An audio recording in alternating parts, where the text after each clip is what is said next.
जब भी हम इलेक्ट्रिक फील्ड कैलकुलेट कर रहे थे, किसी लोकेशन पे अगर हम इलेक्ट्रिक फील्ड कैलकुलेट करना चाहते हैं तो उस लोकेशन पे जब हम इलेक्ट्रिक फील्ड कैलकुलेट जिस लोकेशन पे इलेक्ट्रिक फील्ड कैलकुलेट करना चाहते हैं उसके सराउंडिंग में, उसके स्पेस में अगर सोर्स चार्ज है तो सिंगल अगर सोर्स चार्ज है that source charge if it will be single then we need to apply the formula that is E is equals to K Q upon separation of square. ठीक है, लेकिन अगर more than one source charges होते हैं तो हमने पिछले lectures में ये जाना है कि उसके लिए हम सुपरपोजिशन प्रिंसिपल लगाएंगे और उस सुपरपोजिशन प्रिंसिपल की बेसिस पे नेट इलेक्ट्रिक फील्ड कैलकुलेट करेंगे उस टेस्ट चार्ज पे, जिस टेस्ट चार्ज पे हम लोग इलेक्ट्रिक फील्ड निकालना चाह रहे हैं। लेकिन अगर ऐसा हो, हम लोगों ने सुपरपोजिशन प्रिंसिपल में ये जाना था कि जो चार्जेस का डिस्ट्रीब्यूशन है कुछ इस तरीके से हम लोगों ने डिस्ट्रीब्यूशन को कंसीडर किया था कि वो चार्ज डिस्ट्रीब्यूशन जो होता है वो चार्ज डिस्ट्रीब्यूशन हमारे फाइनाइट नंबर ऑफ चार्जेस के कारण सुपरपोजिशन प्रिंसिपल लगाते हैं। बट अगर ऐसा हो कि मान लेते हैं कुछ ऐसे भी हमारे पास प्रैक्टिकल्स एग्जांपल्स आते हैं जिसमें चार्ज कंटिन्यूअस डिस्ट्रीब्यूशन में होता है, मीन्स जो चार्जेस की वैल्यू को हम कैलकुलेट करेंगे तो हम जिस सब्सटेंस पे जिस बॉडी के ऊपर चार्ज कैलकुलेट कर रहे हैं वो उस बॉडी के हर एक पॉइंट, हर एक surface, whether the body is in two-dimensional system, whether the body is single-dimensional system or whether the body in three-dimensional system, throughout charges का डिस्ट्रीब्यूशन हो। सो ऐसे कंडीशन पे सुपरपोजिशन प्रिंसिपल हम अप्लाई नहीं कर सकते। तो आज हम लोग ये जानेंगे कि डिस्ट्रीब्यूशन ऑफ चार्जेस, अगर किसी बॉडी पे चार्ज का डिस्ट्रीब्यूशन हो रहा है तो वो चार्ज का डिस्ट्रीब्यूशन कंटिन्यूअस डिस्ट्रीब्यूशन होगा, तो उसे हम कैसे स्टडी करेंगे कंटिन्यूअस डिस्ट्रीब्यूशन चार्जेस का। तो अगर हम कुछ इस तरह का कंसिडर करते हैं डिस्ट्रीब्यूशन ऑफ चार्जेस, हम पहले मान लेते हैं कि कैसे चार्ज डिस्ट्रीब्यूट होता है ओवर द बॉडी। तो इसके लिए this are the steps which we need to follow और which we need to understand then that how the distribution of charges take place and which will be the necessary condition responsible for the distribution of charges। तो मान लिया जाए कि हमारे पास एक rod है, हम एक रॉड कंसीडर करते हैं। Rod is a one dimensional system, सिर्फ इसका क्या है, लेंथ है।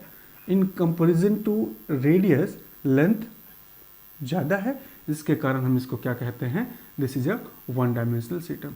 तो अगर हम एक रॉड को ले लेते हैं और ये कहते हैं कि इस रॉड की लेंथ हम L कंसीडर कर लें।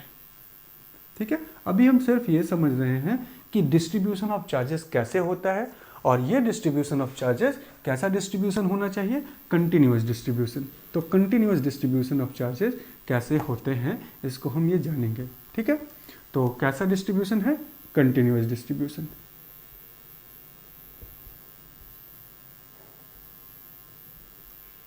कंटिन्यूअस डिस्ट्रीब्यूशन किसका, चार्ज का। तो हम आज के लेक्चर्स में ये पढ़ेंगे कि कंटिन्यूअस डिस्ट्रीब्यूशन ऑफ चार्जेस कैसे होता है। ठीक है, मीन्स चार्जेस जहाँ पे डिस्ट्रीब्यूट है उन चार्जेस को हम फाइनाइट नंबर्स में नहीं डिटरमाइन कर सकते, वो इनफाइनाइट नंबर में है। सो ऐसे डिस्ट्रीब्यूशन को हम किसका नाम देंगे, कंटिन्यूअस डिस्ट्रीब्यूशन। फॉर एग्जांपल, अगर हमारे पास एक रॉड है, उस रॉड के हर एक पोर्शन पे चार्ज है, तो now the charge is distributed throughout this length, so such distribution is considered to be continuous distribution. उसी तरीके से हमारे पास एक प्लेन है, सरफेस हम ले लें और उस सरफेस के हर एक पोर्शन पे लेंथ ब्रेथ जो है उन पे चार्ज का डिस्ट्रीब्यूशन है हर एक पोजीशन पे, तो ऐसे डिस्ट्रीब्यूशन को हम क्या बोलेंगे, कंटिन्यूअस डिस्ट्रीब्यूशन। तो दिस कंटिन्यूअस डिस्ट्रीब्यूशन, जो कंटिन्यूअस डिस्ट्रीब्यूशन की स्टडी हम अभी कर रहे हैं, that continuous distribution will be uniform. So इसको हम समझते हैं कि कैसे कंटिन्यूअस डिस्ट्रीब्यूशन होता है। तो मान लिया जाए इस रॉड के ऊपर इनिशियली जो चार्ज थे वो 0 थे। अब अगर हम इस रॉड के जिसकी लेंथ कितनी है L और इसको हम चार्ज करना चाहते हैं, इस पे चार्ज का डिस्ट्रीब्यूशन करना चाहते हैं, तो बाई इंडक्शन और बाई कंडक्शन इसके पास हमें चार्ज देना पड़ेगा। तो अभी ये हमें देखना है कि मान लिया जाए इसी रॉड के ऊपर हमने चार्ज डिस्ट्रीब्यूट करा, ठीक है, किसी चार्ज बॉडी को लेके आए. Let us consider this is another rod which is charge, it have a charge and that charge is not equals to 0. और इसको लेके आए और इसके आने के कारण अगर हम इसको इसके साथ कांटेक्ट कर दें तो बाई कंडक्शन हमारे जिस रॉड नंबर 1 पे, इसको हम रॉड 1 कह लें, तो रॉड 1 के ऊपर क्या आ जाएगा, चार्ज आ जाएगा. तो बाई कंडक्शन और बाई इंडक्शन हम इस रॉड नंबर 1 के ऊपर चार्ज दे सकते हैं. इंडक्शन में जैसे हम इसके करीब लेके आएंगे सारे के सारे चार्जेस इसके ऊपर डिस्ट्रीब्यूट, अगर इसका चार्ज पॉजिटिव ले लेते हैं तो यहाँ पे नेगेटिव आ जाएगा और यहाँ पे पॉजिटिव आ जाएगा और इसको अर्थिंग कर देंगे. अर्थिंग करने के बाद सारे पॉजिटिव चार्ज निकल जाएंगे. ये इंडक्शन और कंडक्शन का प्रोसेस हमने पहले से पढ़ रखा है. मान लिया जाए हमने यहाँ पे कंडक्शन कर दिया, चार्ज को इस रॉड नंबर 2 को हमने रॉड नंबर 1 के कांटेक्ट में किया. ऐसे कंडीशन पे जो चार्जेस हुए वो चार्ज कहाँ चले आए, जो रॉड हम कंसिडर कर रखे हैं उस रॉड के ए पॉइंट ये कह ले, this is the point end A and this is end B. तो हम ए पॉइंट पे, ए एंड पे रॉड नंबर 1 के चार्जेस का डिस्ट्रीब्यूशन हो गया. सारे के सारे चार्ज कहाँ डिस्ट्रीब्यूट हो गए, रॉड 1 के किस एंड पे, एंड ए पे. कैसे डिस्ट्रीब्यूट हुए, तो हमने जैसे इसको इसके कांटेक्ट में ले आए यहाँ पे चार्ज आ गए. अब हमें ये जो चार्जेस हैं, मान लेते हैं कि यहाँ जो चार्जेस आए हैं इस चार्जेस को मैं ऐसे रिप्रेजेंट करता हूँ. Let us consider there will be negative negative negative negative. This whole charge is distributed initially at point A. Why, because the rod 2 is come in contact with rod A at point A. ठीक है, तो यहाँ पे जब charge आ गया, अब अगर time का डिले होना शुरू होगा, अभी तो देखा जाए तो डिस्ट्रीब्यूशन ऑफ चार्जेस कहाँ है, ए पॉइंट पे, और जैसे ही टाइम डिले होगा, आफ्टर टाइम डिले अगर इसमें क्रिएट करे, थोड़ा टाइम दे, तो हम देखेंगे क्या कि ये चार्जेस इस रॉड के ऊपर, इस रॉड को हम लोगों ने कंसिडर कर रखा है, इस रॉड के ऊपर, रॉड ए के ऊपर यूनिफॉर्मली डिस्ट्रीब्यूट हो जाएंगे, रॉड 1 के ऊपर यूनिफॉर्मली डिस्ट्रीब्यूट हो जाएंगे. अभी जो नेगेटिव इलेक्ट्रॉन्स, नेगेटिव चार्ज यहाँ थे, वो नेगेटिव चार्ज एक दूसरे के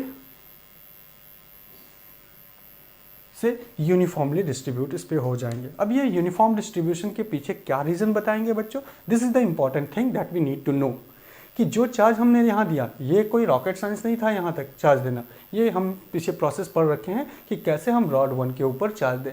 लेकिन जैसे हम रॉड 1 के ऊपर चार्ज दिए, इसके चार्जेस इलेक्ट्रॉन मान लो हम इसके ऊपर 100 इलेक्ट्रॉन्स दे रखे हैं, तो this 100 electrons exerts force of electrostat over each other. एक दूसरे के ऊपर क्या एक्सर्ट्स करेंगे, फोर्स ऑफ इलेक्ट्रोस्टैट एक्सर्ट्स करेंगे. ऐसे कंडीशन पे सारे के सारे इलेक्ट्रॉन्स एक दूसरे से, क्योंकि उनके ऊपर जो फोर्स लग रहा है वो रिपल्सिव फोर्स है, ऐसे कंडीशन पे इलेक्ट्रॉन एक दूसरे से इक्वली सेपरेटेड हो जाएंगे. एंड अब हम देखेंगे जिस चार्ज को हमने ए पॉइंट पे दिया था वो चार्ज पूरे रॉड पे यूनिफॉर्मली डिस्ट्रीब्यूट हो गया in such a manner that the separation between the charges, separation between the electrons will be always equals. ये सेपरेशन क्या हो गया, लेट ये सारे के सारे इलेक्ट्रॉन से कितने सेपरेशन पे हो गए, डी सेपरेशन पे. और अगर सेपरेशन डी सेपरेशन पे सारे के सारे चार्ज एक दूसरे से डिस्ट्रीब्यूट हो गए तो हम कहेंगे एक इलेक्ट्रॉन यहाँ है, आफ्टर डी डिस्टेंस एक इलेक्ट्रॉन यहाँ है, आफ्टर डी डिस्टेंस एक इलेक्ट्रॉन यहाँ है. इसी तरह से हर एक इलेक्ट्रॉन्स इस पूरे बॉडी पे इक्वली डिस्ट्रीब्यूटेड हो गया. Such distribution is considered to be continuous distribution in which charge is distributed uniformly. अब ये जो चार्ज डिस्ट्रीब्यूशन हुआ, यहाँ पे चार्ज दिया था हमने, वो charge through out body distribute हो गया. उसके पीछे रीजन क्या बताएंगे, तो हम कहेंगे electrostatic repulsive force are responsible for this distribution. ठीक है, for distribution of charges. अब ये डिस्ट्रीब्यूट यूनिफॉर्मली डिस्ट्रीब्यूट क्यों हुए, ताकि नेट फोर्स क्या हो जाए, इन सारे चार्जेस के कारण नेट फोर्स जो ये चार्जेस एक दूसरे, ये सारे इलेक्ट्रॉन एक दूसरे के ऊपर जो फोर्स लगा रहे हैं, नेट फोर्स की वैल्यू क्या हो जाए, 0। और नेट फोर्स की वैल्यू अगर 0 हो जाएगी, इसका मतलब ये सारे इलेक्ट्रॉन एक स्टेबल कंडीशन पे होंगे। सो हमने एक अनचार्ज रॉड को चार्ज किया in such a manner that the charge is distributed throughout the rod in which form, in equally distributed, in at equal separation from each other. This is not only in case of rod. अगर हम surface ले ले, surface is a two dimensional system, एक plane consider कर ले और उस plane पे भी चार्ज डिस्ट्रीब्यूट करे, तो इसी तरीके से जब डिस्ट्रीब्यूशन ऑफ चार्जेस होगा, मान लिया जाए इस इक्वेशन पे हमने चार्ज का डिस्ट्रीब्यूशन किया, तो by electrostatic force charge are distributed throughout the surface. उसी तरह से अगर वॉल्यूम का डिस्ट्रीब्यूशन देखें तो वॉल्यूम के डिस्ट्रीब्यूशन में भी charge through out volume distribute हो जाएगा। तो हम लोगों ने ये समझा कि how distribution of charges take place and what are the condition, what are the reason for the distribution, repulsive force between the charges. Why repulsive force exerts between the charges? So that the net force on the given charge on the given rod or the given bodies due to their own charges will be 0. ठीक है, तो ये distribution, continuous distribution of charges को हम लोगों ने समझा। अब ये कंटिन्यूस डिस्ट्रीब्यूशन जो चार्जेस का है बच्चों, ये 3 टाइप्स के हैं। हम लोग को ये जानना है कि ये जो डिस्ट्रीब्यूशन है वो कैसे हम इसको किस डिफरेंट टेक्निक से स्टडी कर सकते हैं। तो डिस्ट्रीब्यूशन ऑफ चार्जेस जो पढ़ना है हम लोगों को, टाइप्स ऑफ डिस्ट्रीब्यूशन, और सिंपली हम कह सकते हैं टाइप्स ऑफ डिस्ट्रीब्यूशन, ये कितने टाइप्स का डिस्ट्रीब्यूशन होगा ये बॉडी के ज्योमेट्री पे डिपेंड करता है। Types of distribution is depend on geometry of particle model as body, particle modelled as body. ठीक है, मॉडल्ड एज बॉडी। ठीक है, पार्टिकल की ज्योमेट्री, कैसी ज्योमेट्री है उसकी, उस ज्योमेट्रिकल स्टेट के बेसिस पे हम इस टाइप्स ऑफ डिस्ट्रीब्यूशन को कंसिडर करेंगे। तो अगर हम देखें तो हमारी बॉडी के जो हम बॉडी को कंसिडर करते हैं, वो बॉडी हमारी 1 डायमेंशनल हो सकती है, इधर उसकी सिर्फ लेंथ हो या सिर्फ ब्रेथ हो या सिर्फ हाइट हो। तो जब बॉडी की सिर्फ और सिर्फ 1 डायमेंशन होगी तो एट दैट कंडीशन उस बॉडी को हम कहेंगे द बॉडी इज लीनियरली। ठीक है, and the distribution on the of a charge on that types of body is linear distribution. ठीक है, तो सेकेंडली हम ये और कह सकते हैं कि अगर बॉडी के पास सिर्फ लेंथ ब्रेथ ना होके लेंथ ब्रेथ या ब्रेथ हाइट या हाइट लेंथ हो, तो ऐसे कंडीशन पे लेंथ और ब्रेथ दोनों का इन्वॉल्वमेंट हुआ है। Now the body is in the shape of plane. 1 dimensional जब भी होगा तो लीनियर डायमेंशन होंगे, सिर्फ और सिर्फ बॉडी का लेंथ हो, ब्रेथ हो या हाइट हो तो उसे हम लीनियरली डिस्ट्रीब्यूट एक्सियल एक्सिस पे हम उसे रिप्रेजेंट कर सकते हैं, या तो एक्स एक्सिस या तो वाई एक्सिस या तो जेड एक्सिस पे। अगर बॉडी के पास लेंथ और ब्रेथ दोनों है तो उस बॉडी को हम प्लेन में रिप्रेजेंट कर सकते हैं, वेदर लेंथ और ब्रेथ का प्लेन, वेदर हाइट और ब्रेथ का प्लेन, और वेदर हाइट और लेंथ का प्लेन। तो उस तरीके से दूसरा जो डिस्ट्रीब्यूशन होगा, और प्लेन के डिस्ट्रीब्यूशन से हमारे सरफेस का फॉर्मेशन होता है। प्लेन दो लेंथ और ब्रेथ मिलके या ब्रेथ और हाइट मिलके या लेंथ और हाइट मिलके जिस ज्योमेट्रिकल स्ट्रक्चर को डिफाइन करते हैं वो हम सरफेस कहते हैं, एरिया का फॉर्मेशन करते हैं। तो सेकंड टाइप्स का डिस्ट्रीब्यूशन जो होगा, distribution on the surface of the body. ठीक है, थर्ड हम जानेंगे कि अगर तीनों के तीनों लेंथ ब्रेथ और हाइट तीनों का इन्वॉल्वमेंट हो जाए, तो if length breadth and height तीनों का इन्वॉल्वमेंट होगा बच्चों, तो वहाँ पे वॉल्यूम का फॉर्मेशन होगा। हमारी बॉडी जो होगी वो 3 डायमेंशनल सिस्टम में कंसिडर करी जाएगी। ऑन दैट केस हम जो डिस्ट्रीब्यूशन कंसिडर करेंगे वो वॉल्यूम चार्ज डिस्ट्रीब्यूशन कंसिडर करेंगे। ठीक है, तो on the basis of geometry कि वो ज्योमेट्री कैसी है, बॉडी का जो ज्योमेट्रिकल शेप है वो कैसा है। अगर ज्योमेट्रिकल बॉडी का 1 डायमेंशनल शेप होता है तो ऐसे डिस्ट्रीब्यूशन को हम लीनियर डिस्ट्रीब्यूशन कहेंगे, linear distribution.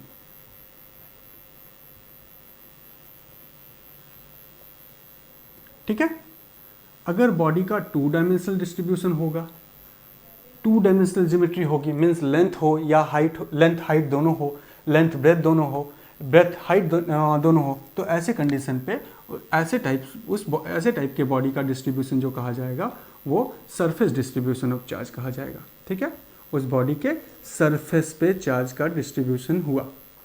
And third one, अगर बॉडी का ज्योमेट्री जो है वो 3 डायमेंशनल कोऑर्डिनेट सिस्टम में रिप्रेजेंट करा जा रहा है, ऐसे कंडीशन पे बॉडी की लेंथ, ब्रेथ और हाइट तीनों होगी, तो जो शेप का फॉर्मेशन करेगा वो वॉल्यूमेट्रिक शेप का फॉर्मेशन करेगा। On that note volume distribution of charge होगा। ठीक है, तो डिस्ट्रीब्यूशन ऑफ चार्जेस को हम कितने टाइप्स के पढ़ें?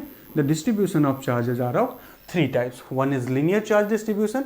If charge is distributed over one axis, then such types of distribution is considered to be linear charge distribution. If charge is distributed over x-axis as well as y-axis, y-axis or as well as z-axis, और z-axis as well as x-axis, इनके ऊपर distribute होगा, तो that distribution is considered to be surface charge distribution. And if distribution of a charges over the x, y and z both 3 axes, तीनों के तीनों axes में होंगे, on that distribution is considered to be volume distribution of charges. ठीक है, सो अब इस linear distribution को हम समझते हैं कि ये जो डिस्ट्रीब्यूशन ऑफ चार्जेस है, जो हम लोगों ने ज्योमेट्री के बेसिस पे टाइप्स ऑफ डिस्ट्रीब्यूशन डिफाइन किया, तो डिस्ट्रीब्यूशन कितने टाइप्स के मिले बच्चों? हम लोगों को 3 टाइप्स के डिस्ट्रीब्यूशन मिले, जिसमें पहले डिस्ट्रीब्यूशन को हम देखते हैं linear charge distribution, linear distribution of charges of charge. तो लीनियर डिस्ट्रीब्यूशन ऑफ चार्ज जब भी होगा बच्चों, ठीक है, और लीनियर चार्ज डिस्ट्रीब्यूशन को हम रिप्रेजेंट करते हैं, एक सिंबॉलिक रिप्रेजेंटेशन है लैम्डा, और this will equals to charge per unit length.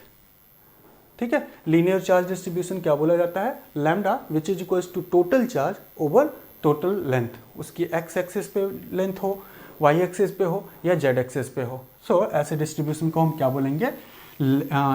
इस लैम्डा को क्या कहेंगे? Charge per unit length. ठीक है, इसको क्या पढ़ेंगे? Charge, this is considered to be charge per unit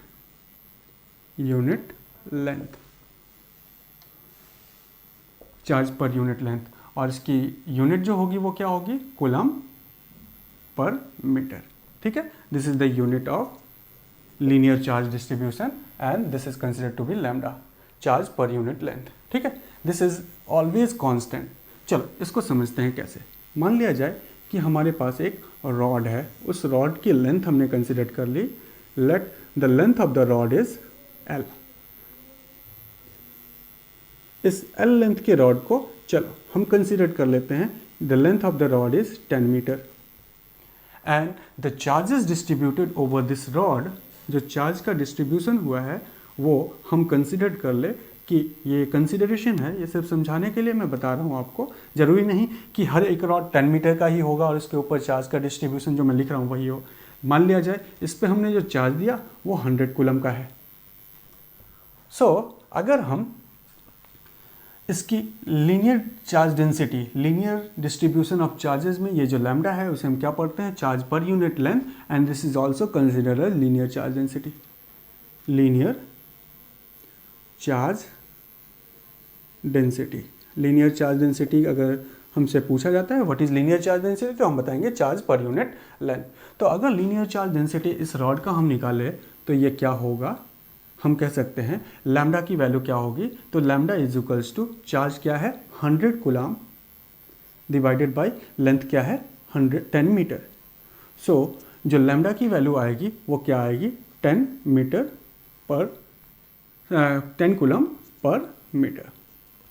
हाँ, तो ये हमने लैम्डा की वैल्यू निकाल ली। अब अगर देखा जाए कि मान लिया जाए इस रॉड के आधे लेंथ को कंसिडर करें हम, आधे लेंथ का मतलब इस रॉड की लेंथ हमने कंसिडर कर ली 5 मीटर, और इसके ऊपर जो चार्ज का डिस्ट्रीब्यूशन है वो कैसा हम कंसिडर कर रहे हैं? यूनिफॉर्म डिस्ट्रीब्यूशन है। इसका मतलब अगर 10 मीटर पे 100 कूलम चार्ज था तो 5 मीटर पे क्या होगा?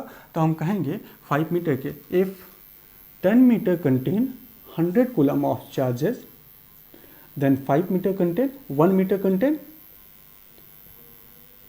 10 कूलम ऑफ चार्जेस, और 5 metre contain 50 coulomb of charges. 50 coulomb. तो इसके जो हमने 5 मीटर का वायर कंसिडर किया है उसके ऊपर चार्ज कितना हो जाएगा बच्चों, तो उसके ऊपर चार्ज हो जाएगा 5 मीटर पे 50 कूलम। अब अगर इस 5 मीटर के वायर पे 5 मीटर के लेंथ ऑफ रॉड पे अगर हम लीनियर चार्ज डेंसिटी निकालें तो उसकी वैल्यू क्या आएगी, 50 coulomb of charge divided by 5 metre. So इसकी वैल्यू कितनी आई, 10 कूलम पर मीटर। उसी तरीके से अगर हम इसके किसी भी एक यूनिट लेंथ की बात करें, 10 मीटर की बात करें, 50 मीटर की, 5 मीटर की बात करें, उसी तरह से लेट इसकी हम स्मॉल लेंथ dl को कंसिडर करें, तो जिस तरीके से 10 मीटर में 100 कूलम, 5 मीटर में 50 कूलम, उसी तरह से dl लेंथ में dq चार्ज होगा। यही तो है कि पूरे लेंथ पे पूरा चार्ज, आधे लेंथ पे आधा चार्ज, 1/4 लेंथ पे 1/4 चार्ज, सो स्मॉल लेंथ पे स्मॉल चार्ज। तो अगर हम देखें बच्चों, यहां से देखो 1 मीटर के ऊपर कितना कूलम का चार्ज आ रहा है, 10 कूलम का। उसी तरह से dl मीटर पे कितने कूलम का चार्ज आएगा, dl लेंथ पे कितने कूलम का चार्ज आएगा बच्चों, तो हमने कहा dq कूलम का चार्ज आएगा। ठीक है, ये समझ में आ रहा है कि हमने dl लेंथ लिया है तो dq कूलम चार्ज आया है। ऐसे कंडीशन पे हम ये कह सकते हैं कि इस dl लेंथ के लिए जो चार्ज डेंसिटी होगी, लीनियर चार्ज डेंसिटी होगी, वो क्या होगी, total charge that is dq divided by total length that is dl। तो हम ये कह सकते हैं लीनियर चार्ज डेंसिटी का अगर हम फॉर्मूला बनाना चाहें तो हम कह सकते हैं linear charge density will equals to total charge upon total length which is also equals to small charge over small length. ठीक है, तो हम इसको यहाँ पे नोट कर लें कि लैम्डा की वैल्यू, लीनियर चार्ज डेंसिटी की वैल्यू क्या आई, total charge upon total length which is also equals to small charge over small length. ये लेंथ जो है वो x एक्सिस में भी हो सकती है, y एक्सिस में भी हो सकती है और z एक्सिस में हो सकती है।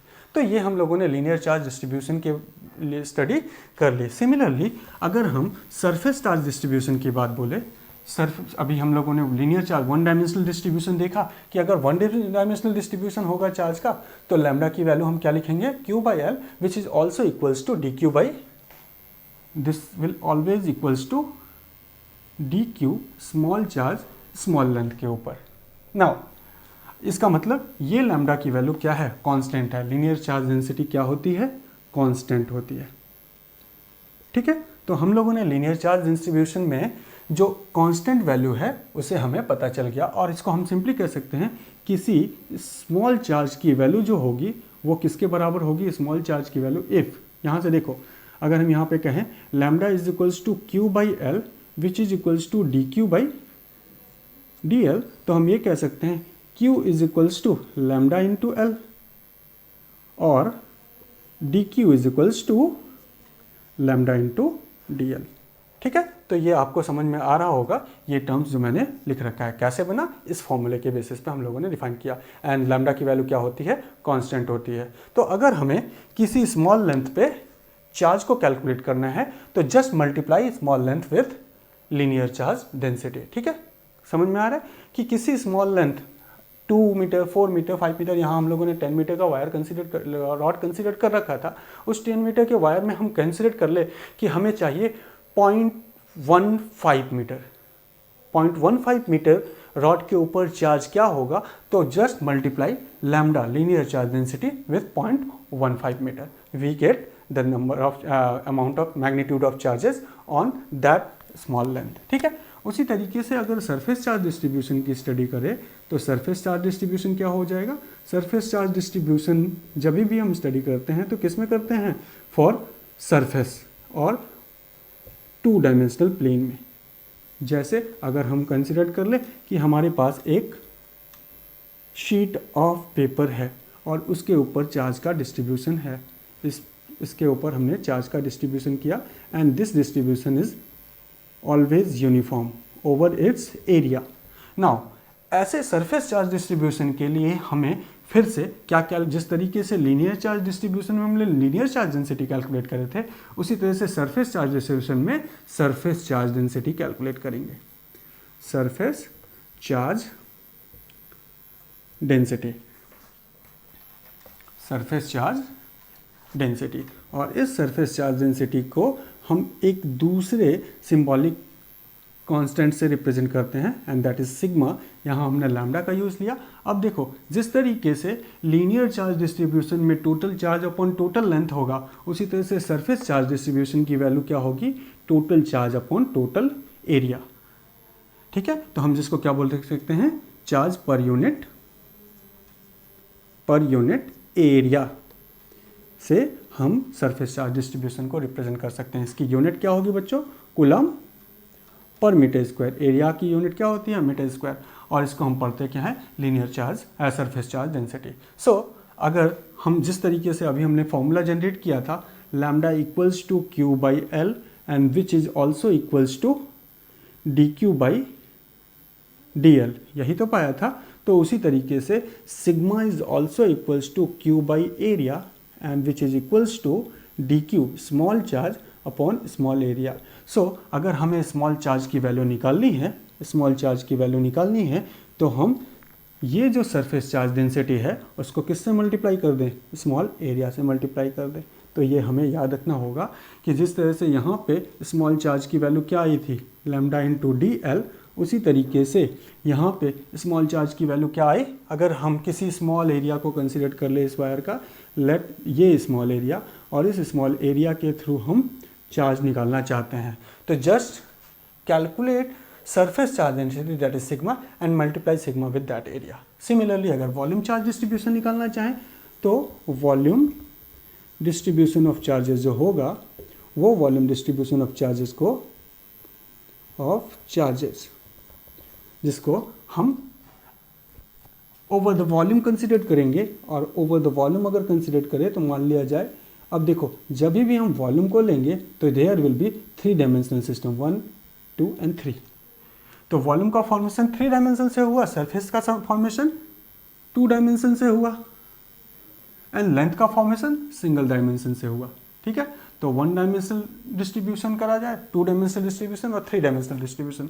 इस डिस्ट्रीब्यूशन में इसमें जो कांस्टेंट वैल्यू होगी उसको हम कहेंगे वॉल्यूम चार्ज डेंसिटी, और उस वॉल्यूम चार्ज डेंसिटी के लिए हम सिंबॉलिक रिप्रेजेंटेशन यूज करते हैं रो, लैम्डा, सिग्मा और रो। अब अगर आप कहें तो जिस तरह से lambda is equals to Q upon L था, sigma is equals to Q upon area, उसी तरह से रो इज इक्वल्स टू क्या हो जाएगा, तो हम कहेंगे क्यू अपॉन वॉल्यूम।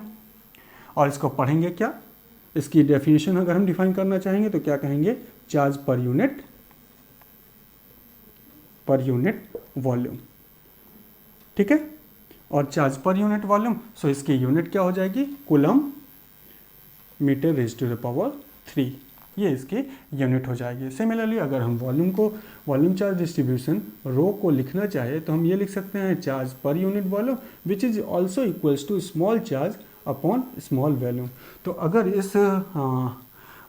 एक 3 डायमेंशनल सिस्टम का, 3 डायमेंशनल बॉडी की स्मॉल वॉल्यूम को अगर हम कंसिडर करें, if the small volume is D V, so उस स्मॉल वॉल्यूम से जो चार्ज कंसनट्रेट करेगा, जो चार्ज कंस्टिट्यूट करेगा, वो चार्ज क्या होगा, D Q is equals to rho D V. So we just need to calculate know this value, that is D Q is equals to lambda D L when if the distribution of charges is linear, dq is equals to sigma dA when distribution of charges is surface, and if the distribution of charge over the volume, dq is equals to rho dV, and by using this concept we can calculate, आगे की class में हम लोग ये जानेंगे कि हम लोगों ने ये dq की वैल्यू जब लीनियर चार्ज डिस्ट्रीब्यूशन हुआ, सरफेस चार्ज डिस्ट्रीब्यूशन हुआ और वॉल्यूम चार्ज डिस्ट्रीब्यूशन हुआ, तो कैसे इसका यूज करके हम इलेक्ट्रिक फील्ड कैलकुलेट करेंगे। जैसे मान लिया जाए एक रॉड ले ले, तो उस रॉड के ऊपर चार्ज अगर डिस्ट्रीब्यूशन है, चार्ज डिस्ट्रीब्यूट है, तो उस रॉड के कारण किसी लोकेशन पे जो इलेक्ट्रिक फील्ड होगी, उस इलेक्ट्रिक फील्ड को कैसे निकाला जाए, by the concepts of this continuous charge distribution. तो अभी तक हम लोगों ने बच्चों ये जाना था कि electric field due to point charge क्या है, electric field in terms of test charge क्या है, electric field in case of distribution of charges more than one source charges हो, but the number of charges will be finite, तब कैसे हम distribution electric field निकालेंगे। अभी हम लोगों ने ये कंटिन्यूस चार्ज डिस्ट्रीब्यूशन के कॉन्सेप्ट में ये जाना कि डिस्ट्रीब्यूशन ऑफ चार्जेस बॉडी के सरफेस पे, लेंथ पे और वॉल्यूम में हो सकता है। तो आगे की क्लास में हम ये जानेंगे कि अगर इस तरह का कंटिन्यूस डिस्ट्रीब्यूशन हो तो how to calculate electric field on such types of geometry. तो जिसमें हम लोग पढ़ेंगे electric field due to rod, electric field due to ring, electric field due to sphere, अलग अलग कॉन्सेप्ट हम लोग जानेंगे। Thank you.